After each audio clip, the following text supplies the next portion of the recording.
الصلاة والسلام الصلاة والسلام الصلاة والسلام الصلاة والسلام الصلاة والسلام الصلاة والسلام الصلاة صلاة الله سلام الله طه رسول الله صلاة الله سلام الله على ياسين حبيب الله صلاة الله سلام الله على ياسين حبيب الله صلاة الله سلام الله على طه رسول الله صلاة الله سلام الله على ياسين حبيب الله صلاة الله سلام الله على ياسين حبيب الله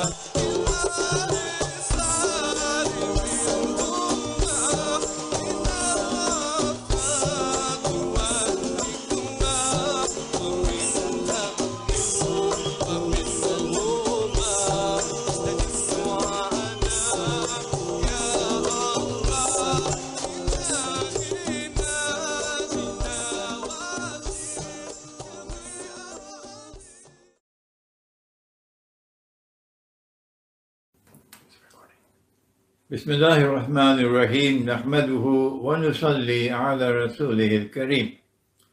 We greet you on this, the 12th day of the blessed month of Ramadan with Assalamu alaikum wa rahmatullahi wa barakatuh. It was an absolutely beautiful day today of dazzling sunshine as I drove from Glasgow to the Scottish city of Dundee. And I am here in Dundee tonight after, I think, maybe 6 years. I was here 6 years ago. And I came to Dundee simply because a student of mine, a Pakistani student of mine, lives here in Dundee, and he wanted me to come for iftar. And his wife prepared the best iftar I've had for the whole of Ramadan so far. And then he said to me, Sheikh, Pakistan is in a perilous state, and could you kindly record a video for Pakistan, giving some guidance, offering your guidance to the people of Pakistan at this critical moment.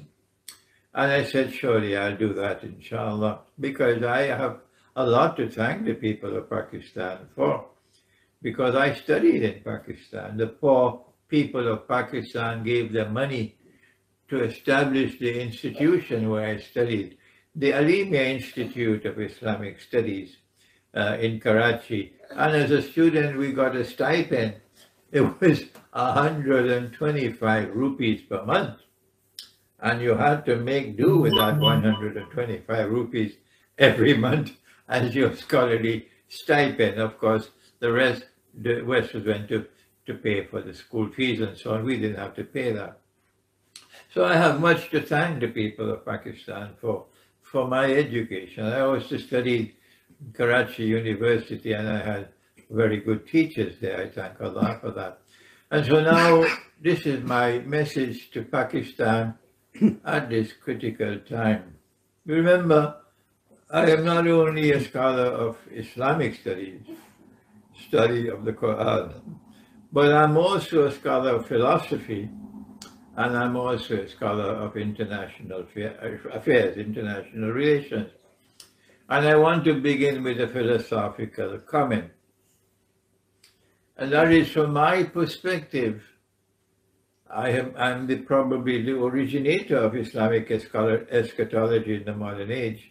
Eschatology, of course, is the study of the end time, the end of history. From my perspective as an Islamic eschatologist, I see that this is to be a turning point in history. That we are not located at an ordinary event an ordinary moment in the movement in history. No, we are located now at a turning point in history. That history, which so far has been moving in one direction, is now going to begin to move in another direction. That is what I mean by a turning point in history. It was the brilliance of my teacher, Maulana Dr. Muhammad Fadlur Rahman Ansari. I left Al-Azhar University in Egypt to come to study with him in Pakistan. And this was the best decision I ever took in my life. This is the greatness of that man, that teacher of mine, that he brought a scholar to teach me while I was a student, to teach me the philosophy of history. Is that subject taught in any Darul Uloom? How can we respond to the call of Dr. Muhammad Iqbal? You call him Allama Iqbal. I say great men don't need titles. I call him Dr. Muhammad Iqbal. He called for a reconstruction of religious thought in Islam. Are you aware of that? Is Pakistan remembering that? The Dr. Iqbal called for a reconstruction of religious thought in Islam because the existing Islamic scholarship was not sufficient, was defective and deficient. The existing world of Islamic scholarship 100 years ago, 100 years later, nothing has changed, nothing. Except that from Dr. Iqbal emerged my teacher, who did more than anyone else to respond to Dr. Iqbal's call for a reconstruction of religious thought in Islam. And I am the student of Maulana Fadlur Rahman Ansari. And this, in the end time of my life, every day is spent in this work, reconstruction of religious thought in Islam. That's what I'm doing. So he brought a teacher to teach me the philosophy of history at the Alimi Institute of Islamic Studies in Karachi. This is part of the reconstruction of religious thought. Because I was taught the philosophy of history, and in addition the Islamic philosophy of history as derived from the Quran, I could understand what is happening in the world today. I could recognize the movement of history, the direction of the movement of history, and the change that is taking place at this time, and recognize it as a turning point of history. Let me spend a minute, if you don't mind. Is history moving in a cycle? Is it a cyclic movement of history? Or is history moving in a straight line, a linear movement of history? You know who are the two people who have these two views. For those who believe that history is moving as a cyclic movement of history, they are also of the view that this is a moment of change. They consider this to be the end of one cycle. They do that. For us on this side who say, no, history is moving in a linear direction. Well then, is it moving upwards? Or is it moving downwards? Or is it moving horizontal? My teacher, even my teacher of the philosophy of history, Dr. Burhan Ahmad Farooqi, rahimahullah, he even introduced a new term. He says, is it moving in a zigzag direction, sometimes so and sometimes so, up and down, up and down, up and down. We are of the view that history is moving in a direction which will culminate with the absolute triumph of truth over all rivals. and that the most important event now remaining to occur in history is not the inauguration of a British king. No, no, no.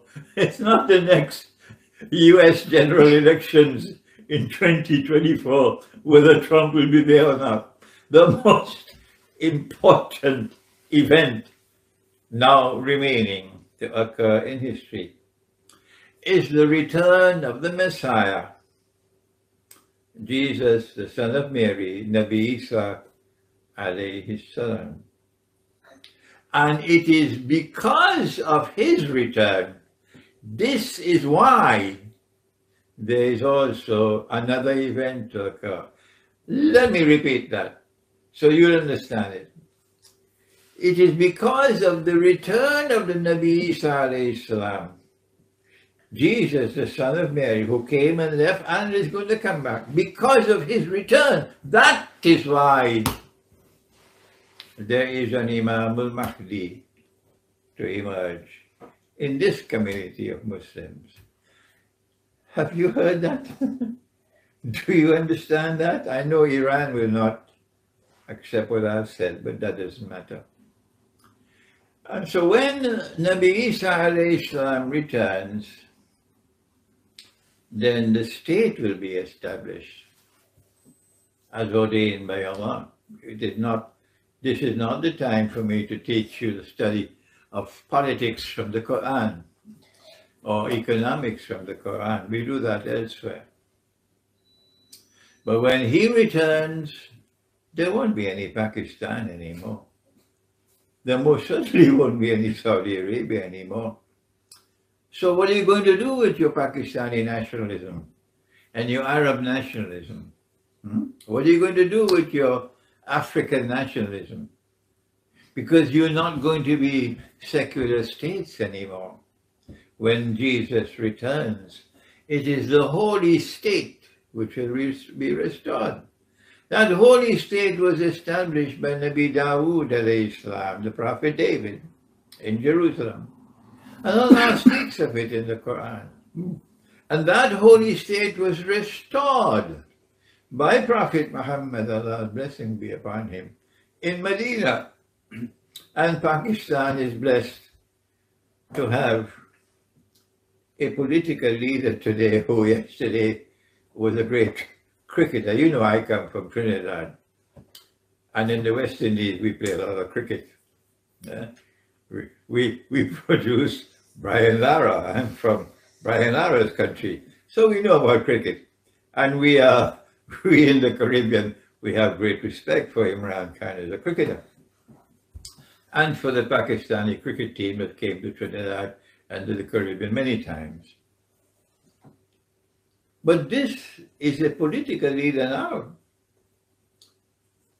who says, I'm talking about Imran Khan, who despite being a cricketer and having studied in Oxford University, yet has not been so corrupted as to forget Medina. No, he's not forgotten Medina. And this is a political leader who has said to Pakistan that we want to revive the model of Medina. And for that I want to say to Pakistan, I compliment him, and I want you to ensure you don't lose such a leader, because you may never have another one. This is a turning point in history, because the last 300 years of our history has seen history moving in one direction, and that is to Washington, and before that to London. It was Pax Britannica all the way. And then when Pax Britannica ran out of steam, it was replaced by Pax Americana. It was always bloodstained. It was always relentless oppression. It was always stealing the wealth of the world and making themselves wealthy. But more than that, they didn't want to be simply rich. More than that, they wanted to enslave us. And so for 300 years we have weathered the storm of slavery. Not only political enslavement, but also economic enslavement. And if you look at our universities, you can also see intellectual enslavement.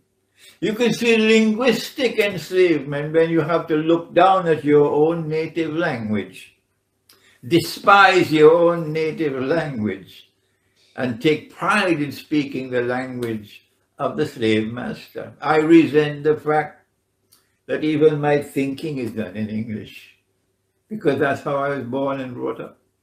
But I got married in Pakistan, and I made sure that my children, my son and my daughter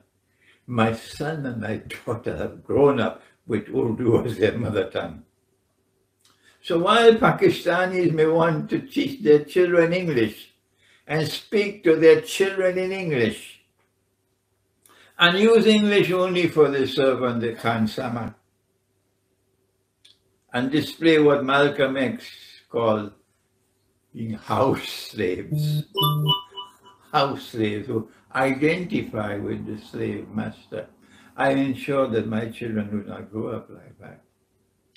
300 years of slavery, and the most dangerous slavery of all, said my teacher, Maulana Fadlur Rahman Ansari. It was in 1965.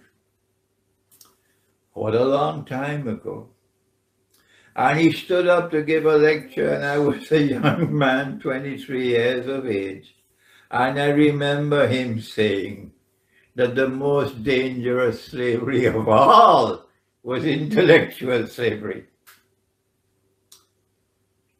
And then Pakistan got a leader who, despite the fact that he studied in Oxford, he yet took pride in his own country and put Pakistan first. Although he could speak perfect English, you would see him speaking in Urdu. And I never saw him the way he was as a young man, you know, with a jacket and tie and so on. I always see him dressed in the desi clothing, the local clothing.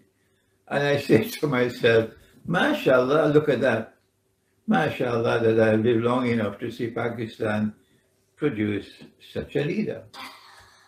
But when it came to the turning point in history, that after 300 years of Western imperial rule and colonial rule, political and economic rule, ruling by proxy over the rest of the world, especially the world of Islam, a turning point has now arrived in history.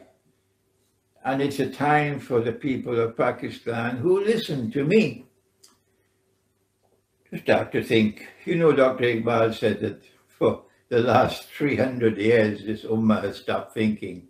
So I say to you, my sons and daughters, because I'm more past 80 years of age now, so I can refer to you as my sons and daughters, it's a good time to start thinking. And when I offer my views, I always say, do not accept my views unless you are convinced that I'm correct, because I want you to think. And that's how my teacher trained me, to recognize that we are in a turning point in history. When those who are oppressing mankind with Pax Britannica and Pax Americana are now suddenly confronted by those who resist them. The resistance has come first of all in the form of economic resistance from China, which today commands the world's biggest economy. But the resistance is also coming today from Russia, which today commands the world's biggest military, the most powerful military force in the world. and which is offering also political resistance. And one of the most important events to have occurred in contemporary history is the alliance which has taken place between communist China, which is no longer communist in its economic relations at all, and Orthodox Christian Russia, which has emerged from the communist rule of the Soviet Union. This alliance emerged by surprise, and it took the oppressors by surprise. It came by lightning speed on the world stage, the alliance of Russia and China. And if Pakistan, if you don't recognize that, then you're asleep. It's time for you to wake up and recognize that this has not happened by accident.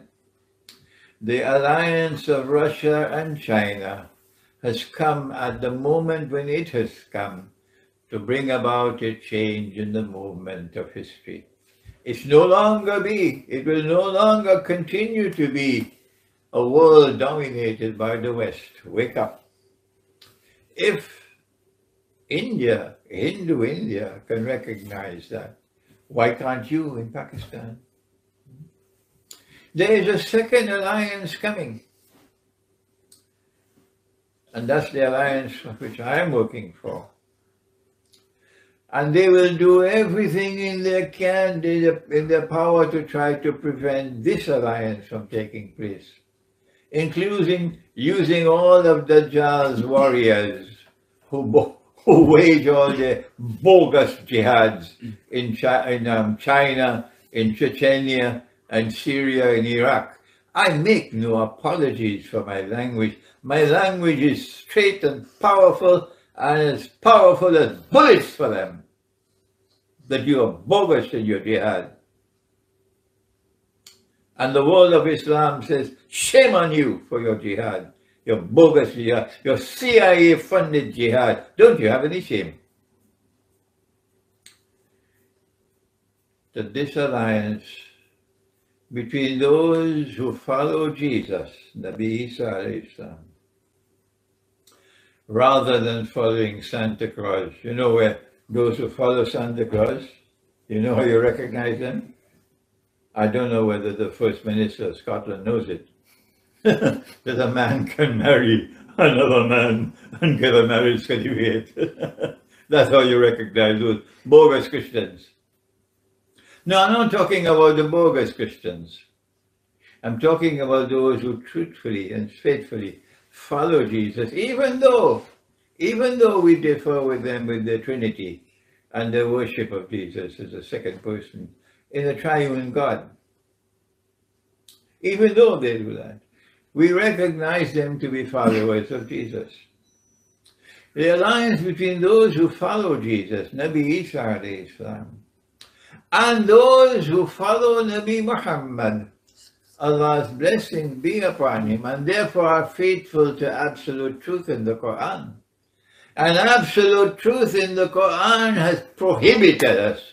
He made it haram for us to enter into friendship and alliance with Jews and with Christians who themselves are friends and allies of each other. It hurts you, when I speak so slowly.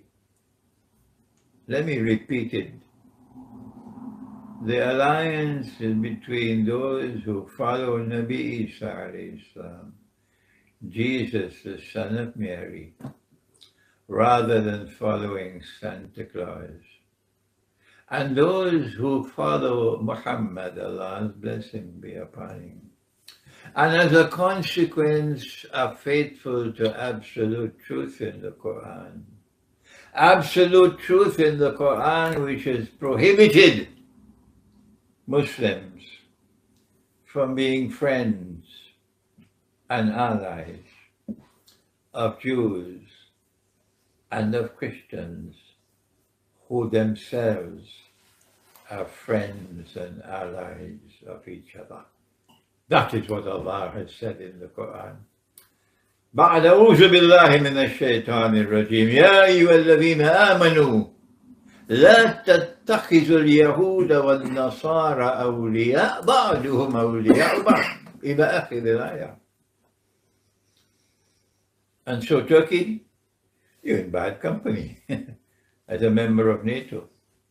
And to the Muslims of the Balkans, who are now trapped in NATO's embrace and who seem to be comfortably trapped in NATO's embrace, we say this is not part of you. You're not a part of this alliance. You're on the wrong side of history. This is the right side of history. These two alliances, the alliance of Orthodox Christian Russia with China, which has already taken place and is consolidated and it cannot be challenged, and the emerging alliance between the Christian world which follows Jesus, Nabi Isa alayhi salam, and the Muslim world which is away from NATO. We're not a part of NATO, and we don't want to be a part of NATO. These two alliances are bringing about a turn in the movement of history. And you are lucky to be alive at this moment. At this moment. Who is there in Pakistan who can forge for Pakistan tomorrow, where Pakistan will have the same friendship and alliance with Russia that it now has with China? Follow such a man. Follow such a leader.